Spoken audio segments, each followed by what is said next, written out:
నేను ఒక 1,00,000 మందిని, ఒక 1,00,000 మందిని 100,00,00,000 అధిపతులుగా చేయటానికి నిర్ణయించుకున్నాం.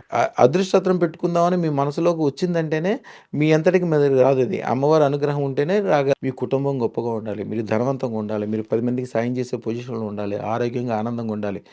100% మీకు అన్ని రకాలుగా అనుకూలమయ్యేది శక్తి ఇక్కడుంది. ఇదివరకు రోజుల్లో అనుకూలం లేదు. ఇదివరకు రోజుల్లో 3, 4 సంవత్సరాలు కష్టపడి మణుగు బంగారం తీసుకెళ్ళి ఇస్తే అప్పుడు తయారు చేసి ఇచ్చేవాళ్ళు దాన్ని. ఇప్పుడు మేము దాన్ని ఈజీ ప్రాసెస్ చేసాం. ఈజీ ప్రాసెస్ చేసి దాన్ని ఇంకా ఎనర్జైజ్ చేయటం. పూజ, యజ్ఞము, బీజాక్షరాలు టైం ప్రకారం చేయటము, నా చేతి ద్వారా చేయటము. ఇప్పుడు కూడా నేను కొద్ది రోజులే ఉంటాను. ఇప్పుడు ఒక చదువుకునే ఒక మంత్రం ఒకటుంటది. అందరి కోసం ఇవ్వటానికి. నేను ఒక 1,00,000 మందిని, ఒక 1,00,000 మందిని 100,00,00,000 అధిపతులుగా చేయటానికి నిర్ణయించుకున్నాం. అది ఇప్పుడు మొదలైంది. దానికోసం అని చెప్పి ప్రతి ఆదివారము, ప్రతి గురువారము నా ఛానెల్‌లో లైవ్ కూడా వస్తది. మీరు చూడొచ్చు. ఆళ్ళ కోసం ఒక మంత్రం ఇవ్వటం కోసం ఆ మంత్రం అంటే మామూలుగా ఇచ్చేస్తే కుదరదు.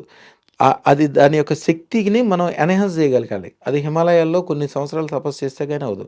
మనకు ఆల్రెడీ గురు పరంపర ఉంది కాబట్టి ఎంత తొందరగా సిద్ధిస్తో తెలవదు. సిద్ధించగానే మన శిష్యులందరికీ మన దగ్గర అదృష్టరత్నం పెట్టుకున్నోళ్ళకి, మనకు సంబంధించిన వాళ్ళందరికీ ఇస్తాం.